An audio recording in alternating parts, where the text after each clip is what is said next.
Hello, good evening. I'm Eddie Bozio. Thank you for joining us for our third live TV collective masterclass here at Ravensbourne College. Tonight, we're joined by Barbara Emile. Now, Barbara's one of the UK's most experienced television executives. She's a BAFTA-winning producer who's led top mainstream productions like EastEnders and Holby City. Now, Barbara's currently working with Lenny Henry's new company, Douglas Road Productions, where she's developing talent from the Black and Asian communities. She's here to offer advice to writers on how to create powerful storylines and to production executives on how to progress in today's TV industry. We've got an audience of TV Collective members here in the studio with us, and you can also join the conversation through Twitter. Just use the hashtag TVCMasterclass. So, Barbara, welcome. Can you tell us what you're up to with Lenny Henry?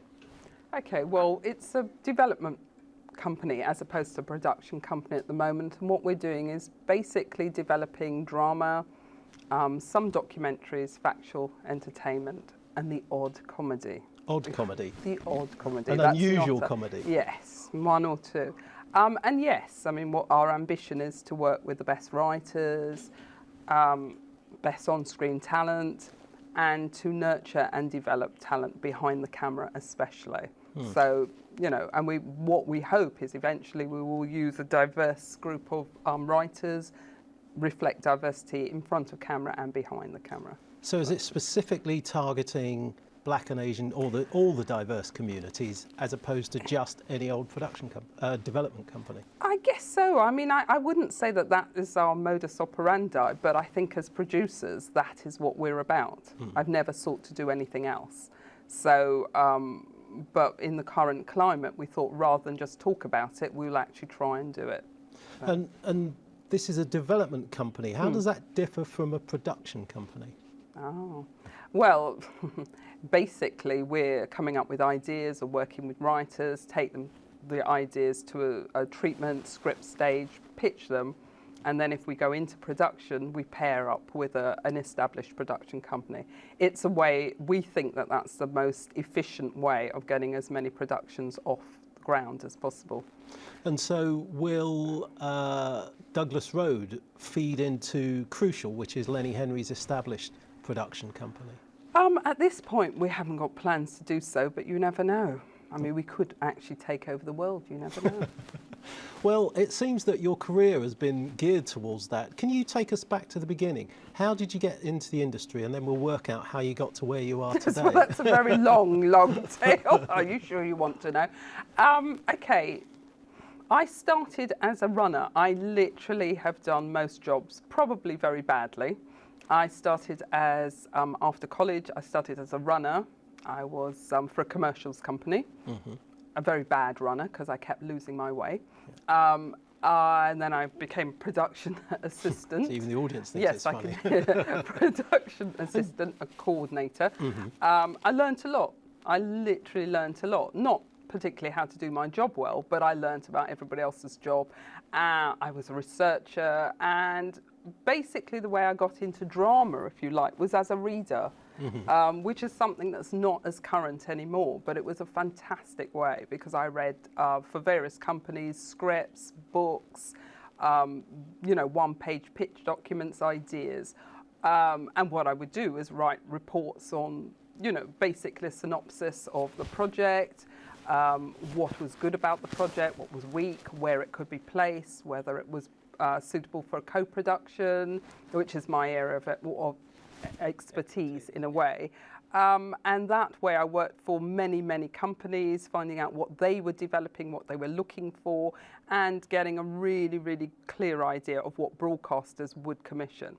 So that's how I started. And then a very, very nice person at the BBC, possibly misguided, said, I know where you should be on a long runner.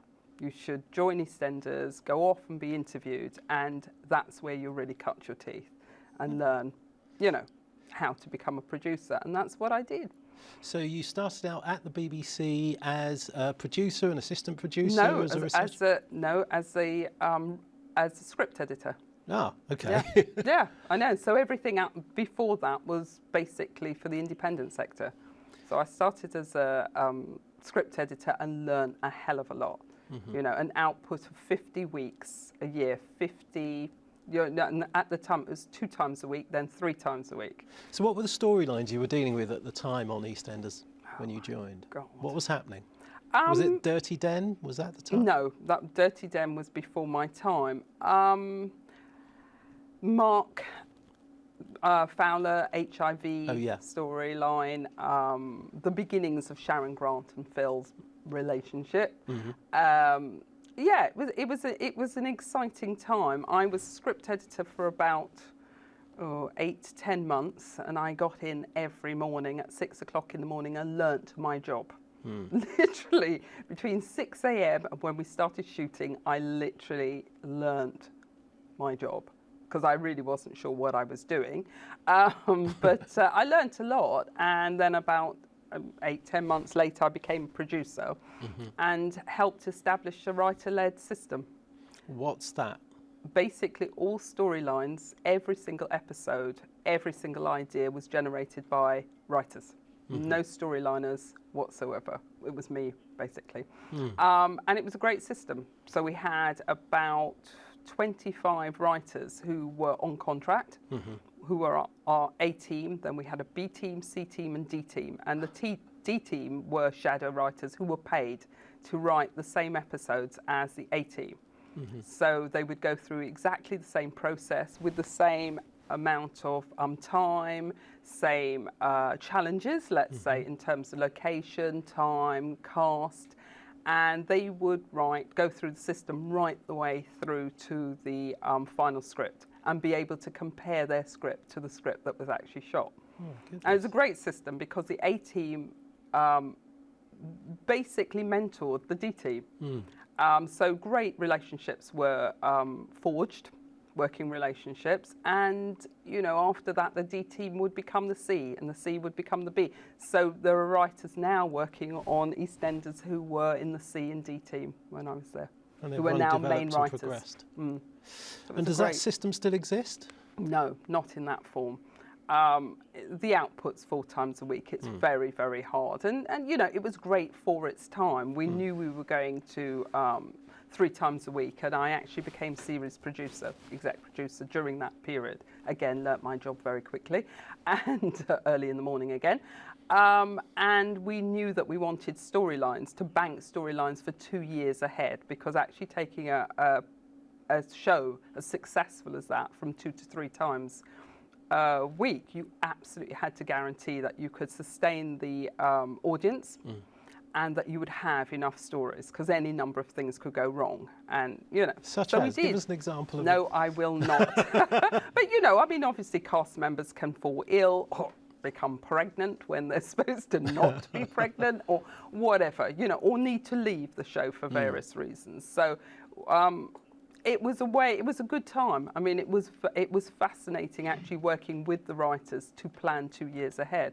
And what it did was give the writers the scope to come up with fantastic stories that would run for a year or 2. So Tony Jordan went home one fine day and decided that in a year's time, Sharon would sleep with her brothers, you know, with her husband's brother. Yeah. You know, and we were able to cast Peggy Mitchell, so Barbara Windsor, you know, expand the cast, because we literally had to expand the cast by 50%, if you can imagine it, rebuild the lot for 50% increased capacity. Yeah. It was a crazy, crazy time, but it worked. So, And how long were you with EastEnders then? Oh, about 4 or 5 years. So I was exhausted by the end. It was great. It was a great experience. And we, you know, during that time, we were also able to bring on a shadow director scheme as well. So I had the luxury of being able to meet directors who had never been in a studio before, but had done some really great theatre, and say, come, shadow, learn, and then do. So what was it that made you not only deliver the programme, but look to expand across the industry, directors and training writers? What was that about? I think it was about opportunity. I mean, for me, I literally, you know, as I say, I started at the bottom, I worked my way up. I didn't have the traditional education or experience, and I was aware that there were a lot of people in my situation. Furthermore, I think, you know, well, I have to say that when first time of being in a room with writers and script editors, I was the only person of colour. And that really sort of hit home to me, and I realised, well, there's so many talented people out there. They're not getting the opportunity, and the people on the shows did not know they existed. So it was a way of sort of bridging that gap. And I tried as best I could to go for absolute diversity, including regional. You know, I was amazed how many people would come to see me, and they would say, you know, I'm from Northern Ireland, and someone said I should come and see you, you know. But it was good, yeah, but I think it was important, and I think it continues to be important in the industry. And looking at the current state of the industry, you're talking about a time in the... Yes, well, it's not polite to go back that far. How much change have you seen in well, we've got the big debate about diversity at the moment. I think there's been a lot of change. I think there's a lot of positive developments that have happened in the industry. But what is shocking to me is behind camera, it hasn't progressed as much as I thought. When I you know, chopped and changed in terms of work post EastEnders. And I decided many years later to go back into production because I had been in development for some time. I'd taken a break from the industry. So when I went back to work on Holby, I wanted to produce again. I literally wanted to roll my sleeves up. I was absolutely amazed that I still walked in, you know, in the building, and I was one of very few. Okay. And that was disappointing to me, actually. Let's take you from that disappointment back to working on EastEnders and the success you enjoyed there, because you ended up with a BAFTA. The BAFTA was for Holby, actually. Was it for Holby? But for EastEnders, it was a great time. I mean, it was a collective effort, let me say. You know, working with a group of writers that were absolutely fantastic, and storylines, some amazing stories with me. And, you know, we still pull down audiences of 23 million. One of the challenges I will share with you is that when I first arrived as a script editor, I was party to a discussion whereby many of the writers were saying that it was still a challenge to create an Asian family and avoid them running the corner shop and having stories about arranged marriages. And one of my successes that I hope was a success was actually creating 3 characters, running a storyline, and actually having a bet with someone that I could get 23 bums on seats to watch those characters in a love triangle. And at the night we got 23 million. I was really, really proud and very, very pleased. And establishing that family in EastEnders, how difficult was that? Not difficult at all, as far as I was concerned. They were just... Was there much resistance? No, it was great. It was absolutely, the writers were absolutely, all they want to do, all any writer wants to do is write fantastic characters. The more stories, the more challenging, the more entertainment, that's what they want. They don't, you know. So it was great. It was absolutely brilliant, you know. Okay, then you left EastEnders, took a break to raise your children. No, I actually went on to, I left EastEnders and became an exec producer of the series department.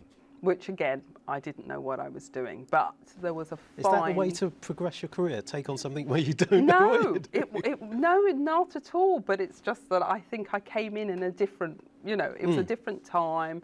I wasn't aware of any training schemes. It was fantastic. I was just allowed to do my job and progress. I mean, that said, obviously I had accrued a hell of a lot of experience doing other jobs badly. So, you know, and, you know, I mean, for EastEnders, one of my qualifications was actually running a market stall myself.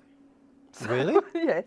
With a view to what? What, to understanding? No. Before I got into the industry, I did many, many jobs, and one of them was running a market stall. So at my interview, I was asked, did I have any pertinent experience? And I said, running a market stall, as opposed to working on any of the long-running shows. I was very lucky. Tony Jordan was there at the time, and Tony had run a market stall. He was a market trader who started writing. So he recognised. Yeah, so we talked a lot about kindred trading. Spirit. So yeah, but getting back to execing, it was good. You know, it was excellent experience, and you've got to start somewhere. You know, you have to. A lot of the time, it ends up learning on the job. You know, and that's what I did, and that's what most people do. That's what writers do. You learn and hone your craft by doing it. So yeah, and I was there for a couple of years. Worked on some good shows, starting from scratch. you know. Yeah, it was good. And then I left. Okay. Then you left and took time out to raise your children. I'm going to drive you mad. No, I didn't. No, you didn't. I took time out for, you know, for various reasons, but then I joined a film company. Okay. To run the television arm of a film company. Ah, yes. So that was very interesting because it was an area that I hadn't worked in, and film is completely different. I mean, the budgets for a start were breathtaking. You know, it was monopoly money to me. And yeah, so I stayed there a couple of years. So you've and gone... then I took a break. No, At last, So you've gone from there. a soap into the film world. What's the, apart from the budget, what's the big difference you'd say? Oh gosh, I mean, and sustaining a 90-minute story, it's a completely different a challenge, really. In actual fact, for me, because it was very much development, I found the pace very different because working on a long runner, you are working flat out. But what is amazing is what you work on gets televised. It will hit the screen. So you know, even if you make mistakes, you pick yourself up, you learn from those mistakes, and you get back and you do the next episode. So it is an amazing skill and an amazing experience because no matter what you do, it is going to be out on screen. You know, it will be shown in millions of homes. Whereas film, I think, is fantastic, but it takes years to craft, and I found it a very, very different pace. It was a great experience, but you know. What were some of the films you worked on? Oh my goodness! And most of it was development, and I shouldn't have been working on films. I was supposed to be developing television, but it was just, you know, we were always at a meeting talking about films instead. It's very strange because most of the time I nodded and I smiled as I'm doing now, not really understanding what anybody was saying. And then I would go home and I would literally read as many scripts as I could. I would research as much as possible, learn very much about the budgets, how much everything was costing. So again, it was an education. Yeah. You know, a very strange education, but it was a good one. Okay. Now talk to me about the break you took. Oh, you want to know about the break, do you? I had kids. Congratulations. Believe it or not, I had kids. I mean, doing a show that is literally going out 50 weeks of the year, 52, it is a punishing schedule. So it was a break of pace. And actually, I decided for many reasons that I actually wanted out of the industry. And that, I hit the glass ceiling, as a lot of people, and I couldn't quite see my way. I didn't know where I wanted to go next, but I was sure as hell I wasn't getting there fast enough. So I threw a big strop and I said no. I stopped for some time. So Holby was great for me. I mean, I developed, that's not quite true. I mean, Lenny and I developed stuff together, and I worked with other writers, mainly on development. But yeah. So going back to Holby was literally going back into the industry again and saying, I will do it differently this time. So how easy was it to come back having taken a break?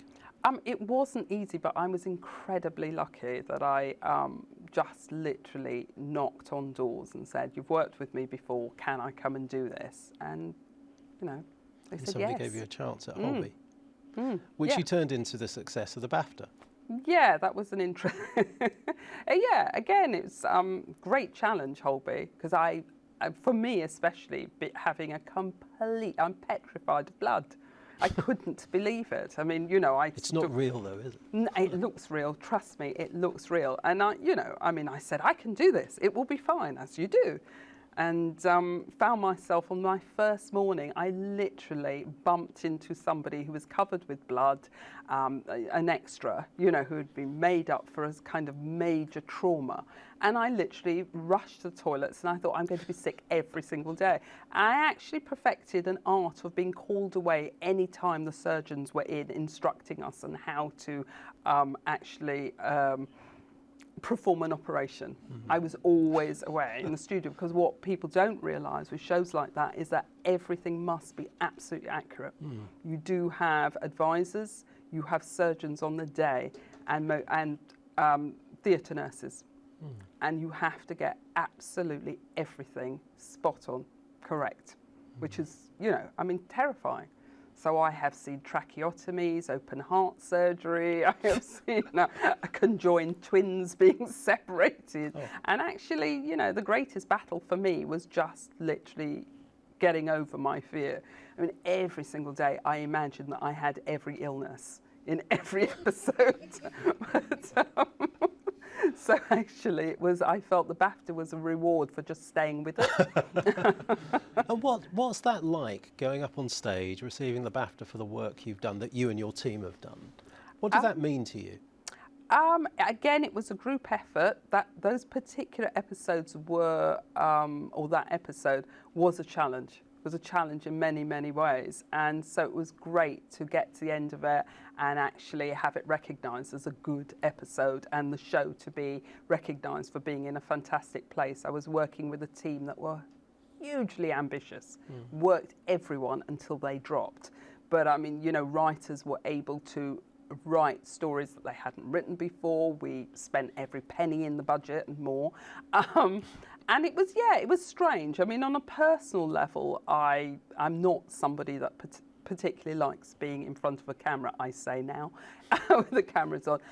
So I found it slightly intimidating, if I'm honest. But it was a very, very interesting experience. The statues are incredibly heavy. I didn't really realise that. No, but I mean, seriously, it's great. It's great to have your efforts recognised, and it was fantastic to be on that stage with the writer who worked so hard, the director who gave absolutely everything, and the cast who, you know, week in, week out will absolutely go that, you know, 101% to get it right. So you really do feel as if, as a team, you have worked so hard and you collectively are achieving something. And yes, I would like another one, thank you. Well, I was going to say, we're going to go to questions from the audience in a moment, but what difference do you think having the BAFTA made to you, or has made to your career? Not a great difference, if I'm honest. Oh dear, I don't want to put anybody off. I mean, you know, it's great, but the challenges still remain. You know, you're still looking for that brilliant script. You're still, you know, every project is different. It has its own challenges. I guess in a way, for me personally, it marks a point in my career. But whether or not it's currency in terms of securing your next job, I think it probably is far more currency if you were a director or a writer rather than a producer. But I don't want to sound bitter. No, I'm only pulling your leg, but sorry, I have to keep it like, it's great, you know, but I don't want to kind of talk it up beyond what it is, you know. But it was a great night. Okay. First question from the audience. Would you just introduce yourself when you ask your question, and pop your question to Barbara? David. My name's David Say. I'm an actor, writer, director, aspiring filmmaker. Very, very inspiring to hear your story, and particularly how you introduced a South Asian family into EastEnders. And I just wonder why you think there hasn't been quite the same ease of being able to introduce something like a Chinese family into a long runner. In the same way that when you said you introduced a South Asian family, there were no barriers. It was a cinch. Everybody welcomed it and embraced it, and it was just a kind of normal part of British cultural life. So, you know, why still, 30 odd years after Chinese Detective, is there such an invisibility of Chinese people on our screens and television? And what can be done to try and overcome that?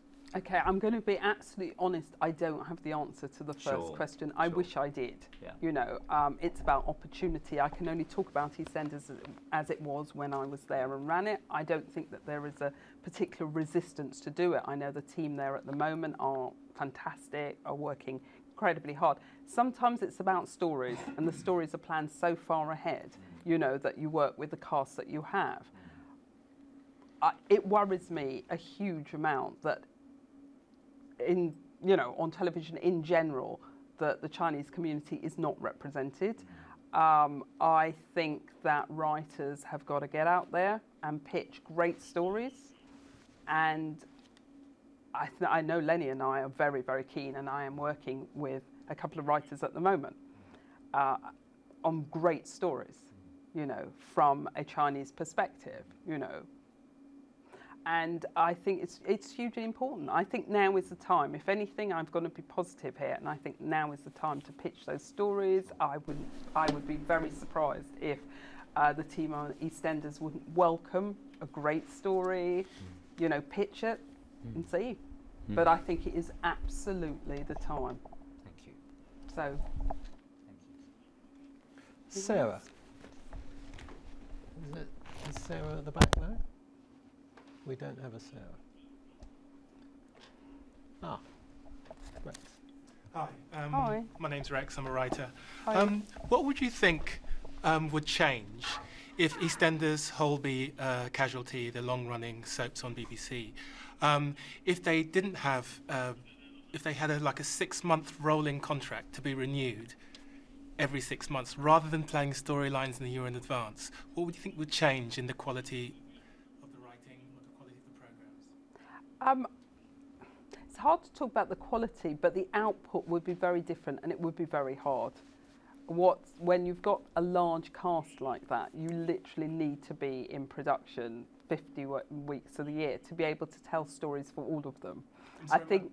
sorry to interrupt. My go point being that if you know that something's going to go on in 2 years' time, then there's a relaxedness, there's an ease, in a sense, maybe. But if you know that everything that you write is probably going to be the last thing that you write, then maybe there might be a difference in that. What's your thoughts? It would just be a different animal. It really, really would be a different animal. And interesting enough, it's not my experience that there is an ease. Literally, to try and be in production 52 weeks a year, I can tell you it is punishing.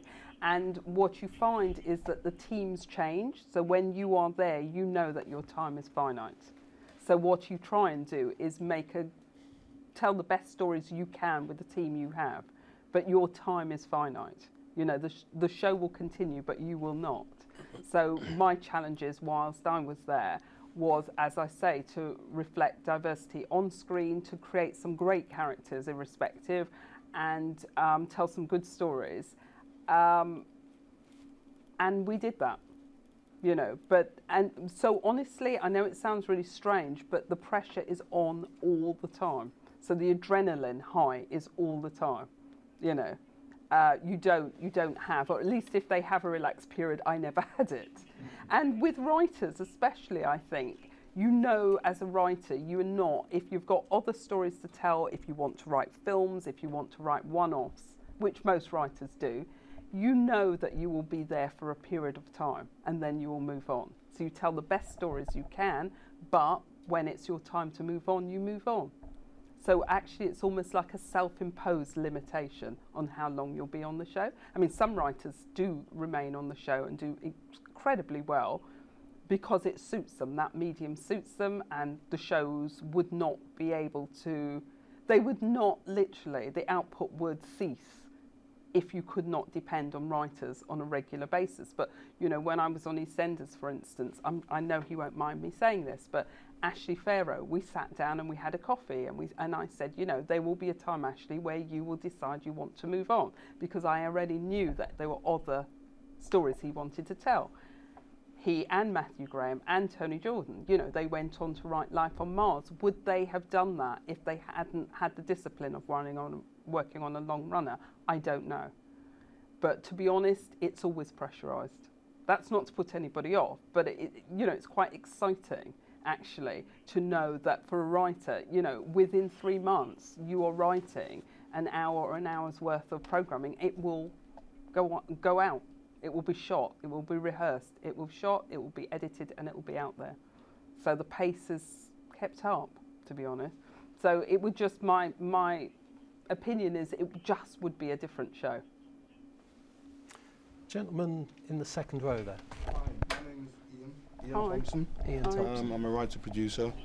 It's interesting that you mentioned that Douglas Road Productions, is going into more development rather than actual production.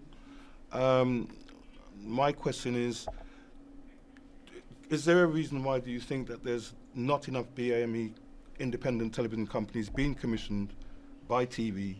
And the second part of the question, basically, is it due to the quality of the submissions, or is the work not mainstream enough on the basis of that commission not happening? I think in terms of answering the first question, I think it's really hard to survive as an indie. It really, really is, whether you're BAME or not. And the fact that BAME are so underrepresented in the business, it is so hard to financially stay afloat long enough to get a commission. I think on a practical basis, that's why I've been working with Lenny and others to try and push for ring-fence money. I believe that ring-fence money will make the difference, because actually then the output will be greater, there will be sustainability. I think that's the first thing. For BAME, for all production companies, it's a struggle. But when there is such serious underrepresentation, so that you may be the only company, one or three, and maybe at that point the only BAME company that has made that type of programming. So you're always, the first. That's a struggle. So I think the economics really, really makes a difference. And I think we need support, if I'm honest, so that there is a critical mass. Because what we want is a critical mass, because actually it's a creative industry. You do have to fail sometimes. If you're in a minority, as we know, you always feel that you have to succeed. If you fail, that's it, it didn't work. Well, no, what we want is a critical mass, and we want sustainability. Now, anybody who's in an independent knows that you need to be able to pay your bills for 2-3 years. How long does it take to develop a good drama? So that's the answer to the first question. The second question about quality, I think there's quality.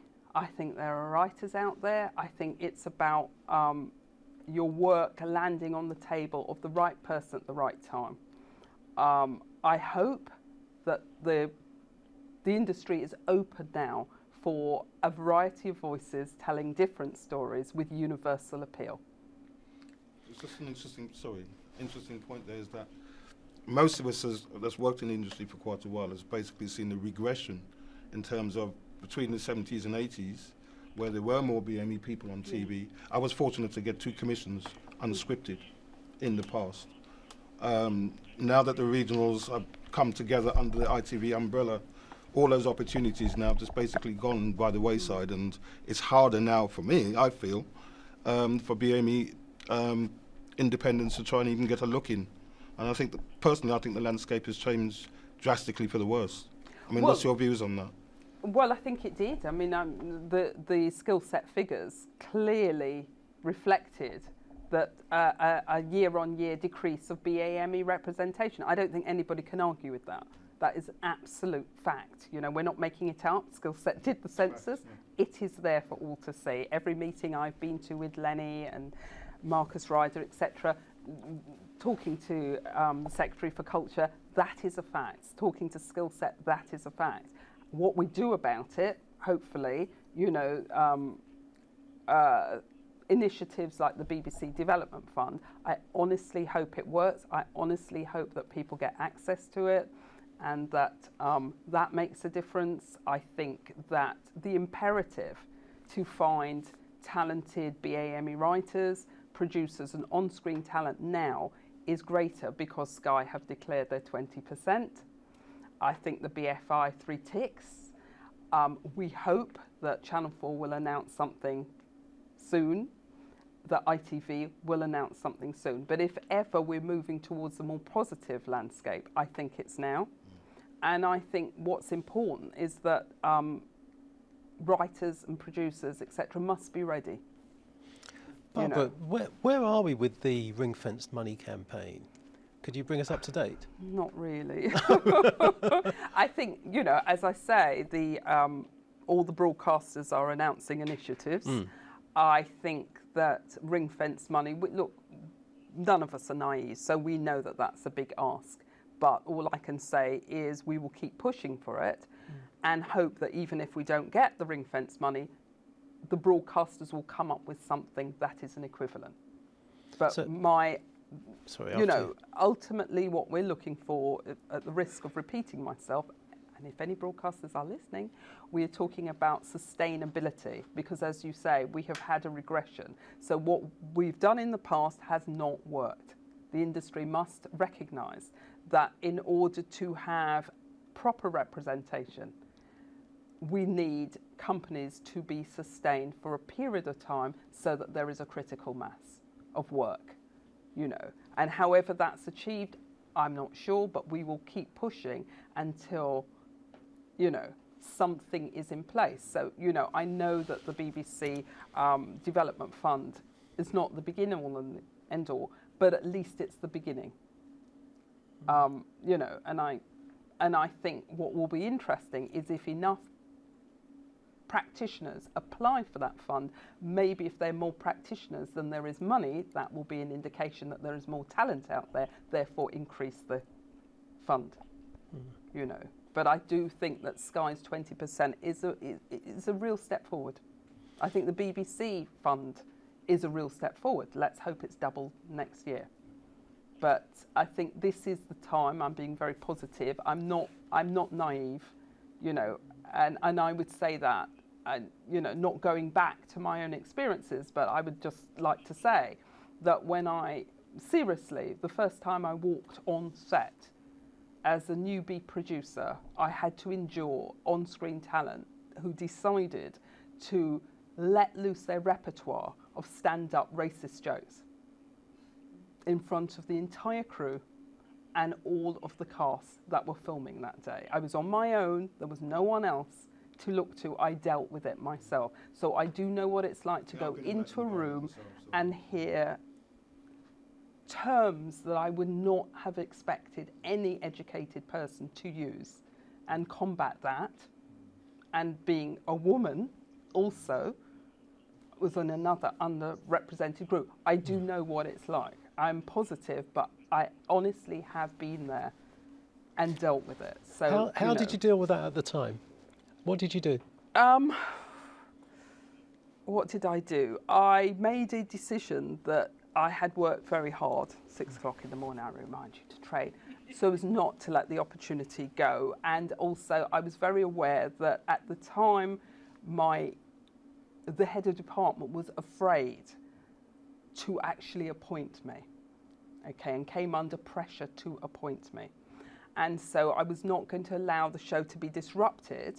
So what I did was very quietly say to the person who was delivering the jokes that I was giving them 5 minutes in which to lay out their repertoire. After that time, we got back to work and I reminded them of how much they had cost the production.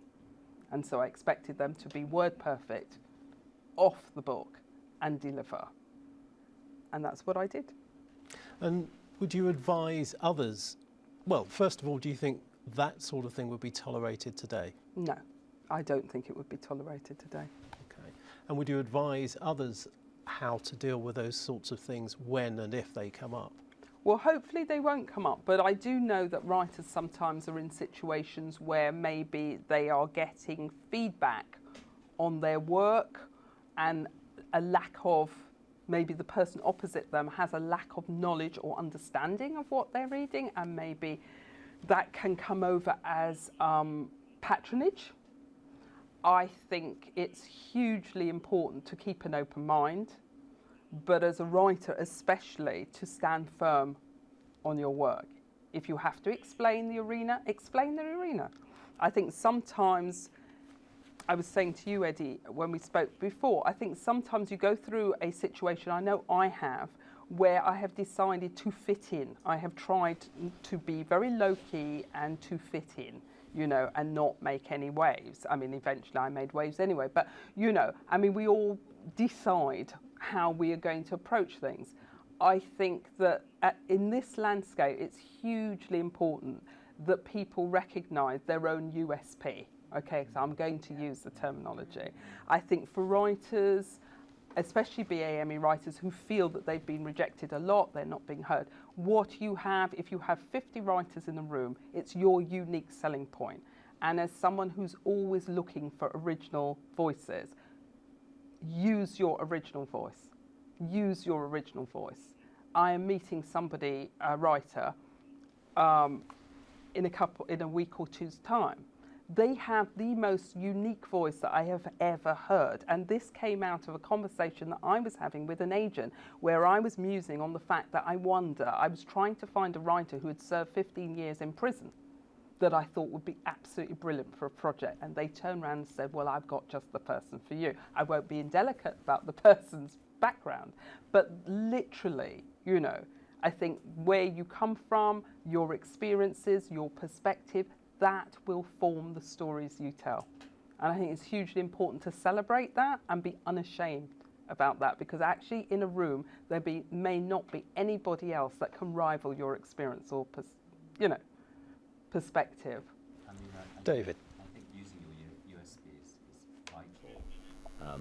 But I've also been on various training schemes where that was taught to us. You know, celebrate your voice and your individuality. But then, during the course of the training scheme, if there is something that's sort of slightly unpalatable to the people who are in charge, they will try to sort of mould you in a way that they feel comfortable in terms of the kind of story, the way they would tell that version of a particular story, and that seems to conflict with this idea of using your own USP or individuality. Sometimes certain stories perhaps are experienced in a slightly different way. Well, I think that's right, but that's always going to be the case, I think. You know, if you're one company and you make one type of programming, you know, then that's what you're keyed into. That's what you're looking for. So somebody, if you're looking for high-end drama that's procedural, somebody who comes to you with a story that is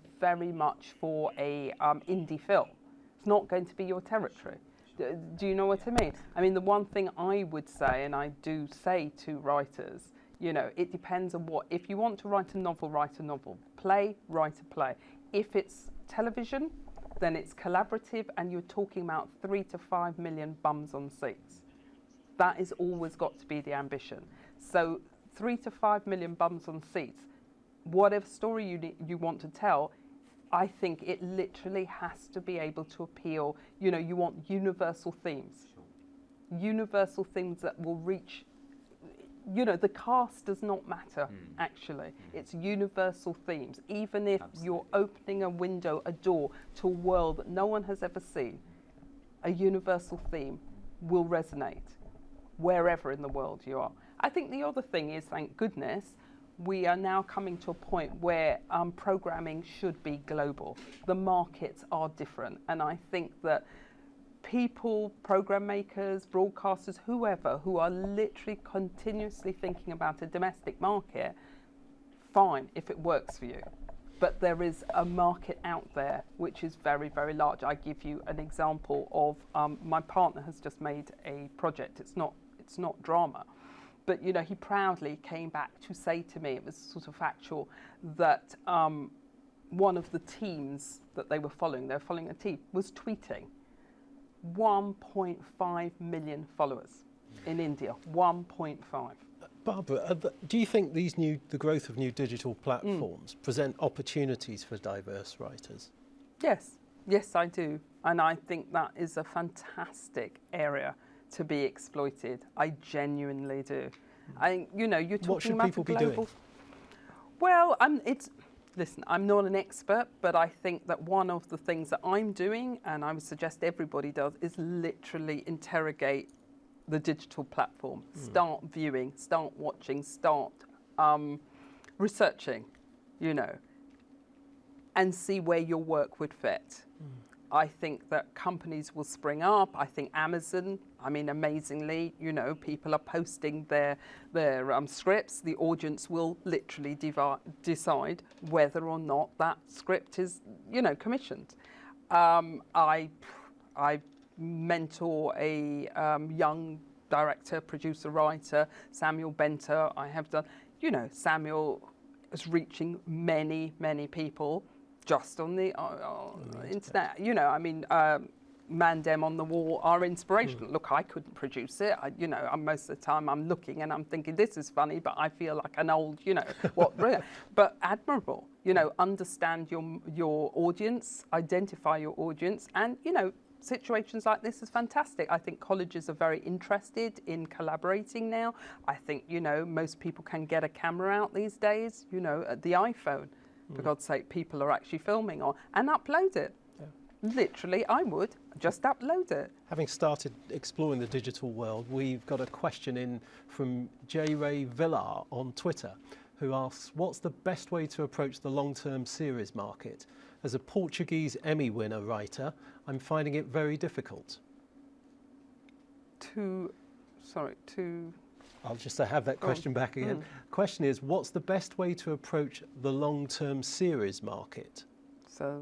They're Portuguese, they're an Emmy winner, they're a writer, but finding it difficult, and they want to get into writing long-term series. There's a difference. If it's long runner, which I'm assuming it's not, an established not long runner. It sounds as if the writer will generate original content. I think it is identifying, if it's over here, we're talking about identifying the companies, the production companies who specialise. There are, look, Left Bank, 3-4 series of Strike Back, Project Door. Again, it's about doing the homework. I think because we're in such a competitive environment, I know it's very boring for writers, and I hate saying this, but I really think it is important to research your market. Don't leave it to your agent. Look at the output. Look at the output. You like something, check out who made it, who wrote it, who produced it. Contact that company. Also, it depends. It very much depends on where the writer is. But I would say Emmy winner, Portuguese, there are distribution companies now who are going into the market themselves, that are going into scripted content. Yeah. Contact them, be brave, contact them, let them know who you are, an Emmy winning writer.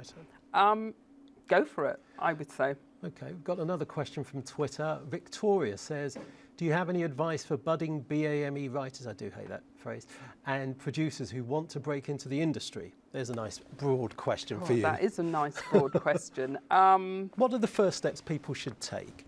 They've watched something on TV, they think, actually, I can write, or I've got a good mark at school or something. What's the first steps people should take?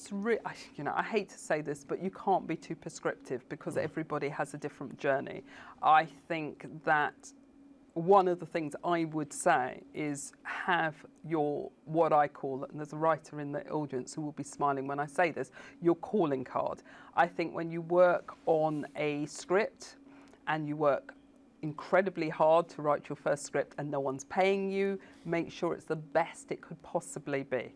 So that when you go to a meeting with a producer, script editor, development person, that when you leave that script, when you send that script, it is the best it can be. So you need to hone and craft that script. So one of the things that I would say is to take advantage of any initiatives that are out there. You may not, I think it's really hard because writers get into this vicious cycle where they are seeking the commission, and the commission becomes the ultimate. I think before that, it's about getting people to read your work. So submit it. The BBC Writers' Room, great. It doesn't work for everyone, but if it works for you, submit it, get feedback. What you want is feedback so that you can keep honing your craft and your script. There are some fantastic courses that may run just for a weekend. Make sure that the people teaching on the course have actually commissioned themselves and know what commissions are looking for. I'm not being rude, but and are current. That's another way of getting help to craft your script. If you have an agent, make sure they give you feedback. So what you actually want is feedback. So when even if it's a rejection, if the rejection is, says, I love your characters and the world you created, but it's not for us, engage. Write back and say, thank you so much. When you submit your script, don't ask for a commission, ask for feedback on your work. Then you're actually having a relationship, you're engaging. If the person at the other end actually likes your work and knows that you are open to feedback, a more open relationship will develop. Those relationships pay off at the end. Okay. Let's go to the audience. We've got about 10 minutes left. The lady in the front row here. Sorry, your name is? Hello, my name's BARBARA Samuels Hi. and I'm a non-fiction author. Ah. So just following on from what you've just said, so I'm at the new end of the spectrum. So I'm interested in how would I go about transitioning if I wanted to write for a soap or to get more into drama writing. So in terms, you've just mentioned the script, for example. Does that have to be a full-length script? Could it be a synopsis? Is it 10 pages? Ultimately, I think it's great to have a lot of ideas, but ultimately what somebody needs to read is a script, because it's the visual medium, and a script editor, producer, whatever, needs to know that you can write dialogue, that you can set up well-rounded characters, plot, pace, tone. These things can only be demonstrated when It's written down. exactly. So I think it's whatever medium, or genre is comfortable for you. Try a 30-minute if it's comedy, or try a film script. Right. You can progress. But actually reading a 50-minute script, if the dialogue is fantastic, the dialogue is fantastic. It may not be that someone can commission you for an hour's drama on a 50-minute script, but at least it will give a good indication of your writing style. But ultimately, that's the only way I could judge. Okay. It's a fully developed script. Lady in the front with a wrap. My name's Carol Russell and I am a writer, and just wanted to say to you, there are lots of services out there, because Barbara's right. If you get somebody who can read your work and give you feedback on that work, that will actually really help you progress and move forward. Doing it on your own, and kind of locked in your bedroom, in your little garret with on your laptop, Yes. that you can get only so far, and then you need The exposure for it to absolutely. be critiqued. And there are services, online services, good ones, who will read your script and give you what Barbara would call coverage on the script that you've sent them, so that you can continue to improve. Because that, a bit apart from having your script produced, that's the next best thing in terms of learning what works and what doesn't. And do I have to have an agent at this No. stage or not? So No. it's just about creating it and then submitting it, getting feedback. Absolutely. Can I also say, and it's something I forgot, but really try and do some research and find out all the possibilities to get financial assistance, to go on courses, to do these things. So Skillset, absolutely. I think at the moment Skillset are keen and eager to help and promote BAME talent. Okay. I think it's absolutely worthwhile going on their website, interrogating it, contact them. The more BAME talent that actually access Skillset and the funds available will prove that we are out there, that there is talent there, and will define what else is ring-fenced, what other facilities and initiatives. And there is a yeah. bursary. That's right. Inside Skillset. Inside Yeah, Skillset. please go on the website and have a look, because there is a certain amount of money that is ring-fenced, and it would be great if people actually take advantage of it. Because we all know how hard it is to sit in your room with no money, no income, and create. It is a hell of a challenge. Just picking up that question, and also the one from the Portuguese writer, in terms of pitching to a long runner, is the process for that, procedure for that, normally through one's literary agent rather than yourself? Well, there must be It depends. They can't be open to any submission. Every broadcaster has a different. Really? Yeah, they're all different, because BBC will function differently to ITV. And honestly, I think that it isn't that people want to keep the door closed. It's just that they're working 18 hours a day. They're trying to hit their targets. Contact. Literally look at the credits and look at story consultant. Look for the story producer. Look for a name and contact. BBC, I know it's writer's room. I'm not sure, there's bound to be an avenue at Channel 4. It literally is doing that. And ask everyone. That's the other thing. I think we don't talk to each other enough. TV Collective is a fantastic website, actually pose your questions. Simone will respond. That's another thing. I think it's a fantastic facility. Pose your questions. If enough people are asking the same question, there will be a response. So sorry, you've got another question. So you've just mentioned in terms of exploring broadcasters. So if I wanted to approach a series directly, would it be prudent to do that? So, for example, if I wanted to approach Holby or EastEnders or Corrie or any other programme, what's the protocol? It's really, really difficult. What I have to say, I know it may not be pleasing to hear, but my fear for a lot of writers is that they jump over certain processes and want to go. You've just told me that you're making the transition. What I'm going to say to you is what I'd love is for someone to read your work. Yes. You need to be ready. It is not a joke being commissioned to deliver that hour. Yeah. It really is incredibly hard. I think it's much better to be nurtured, to go through so that you are absolutely ready. I cannot tell you how many writers would come to the show and they've done a hell of a lot, and then all of a sudden they've got to learn the medicine. You were talking about shooting in a very short space of time, turning scripts around within sometimes days. Yes. That pressure is not something that you want to put yourself under and then fail, because if the writer cannot keep the pace, it's not about the ability of the writer to write, it's about the pace and the pressure. So when you're ready, it is much better to be overconfident, frankly, than underconfident. And I think, again, I noticed at the London Film Festival that's coming up at the moment, actually Simon Harper, who runs Holby, is one of the speakers. It'd be great to, is it gone? Oh, what a shame. I mean, just keep an ear out, but honestly, what you want is feedback. What is so important is feedback on your work. And be open to that feedback.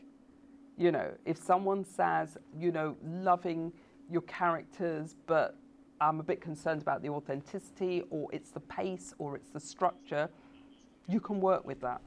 Because you're ever developing, you're ever crafting. And the other thing, don't forget, is that those shows may not suit everyone. Sometimes writers have, stop laughing, Carol Russell, she knows because I said this to her.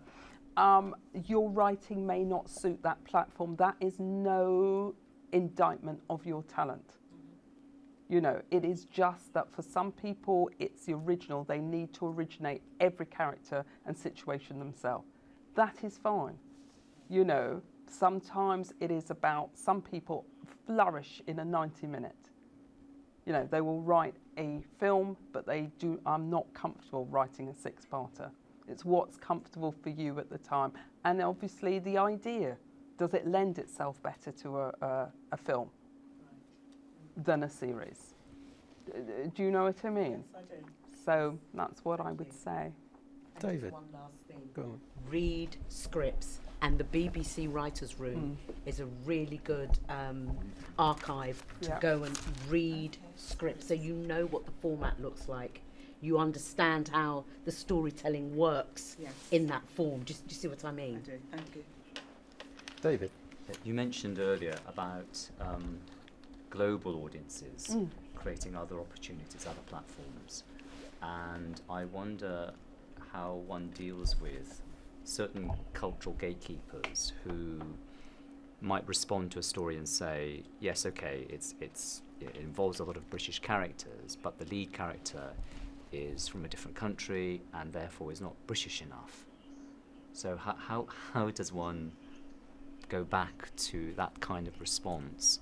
Because if it's a universal story, it's a universal story. And, some characters are from here, some characters are from somewhere else, but if the gatekeeper's attitude is one that the lead character has to be British in order to be relevant to a UK viewing audience, then they're kind of missing out on the global market. So how does one kind of come back to something like that kind of provincial thinking? I think you can't change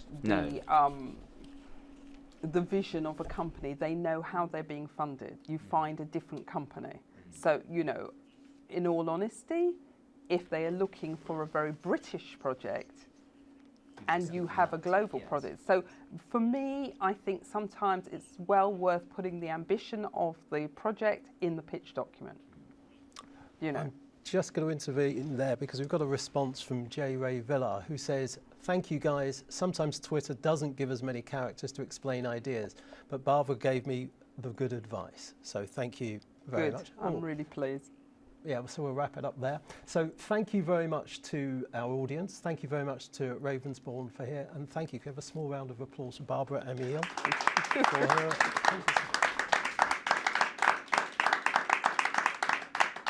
Thank you very much.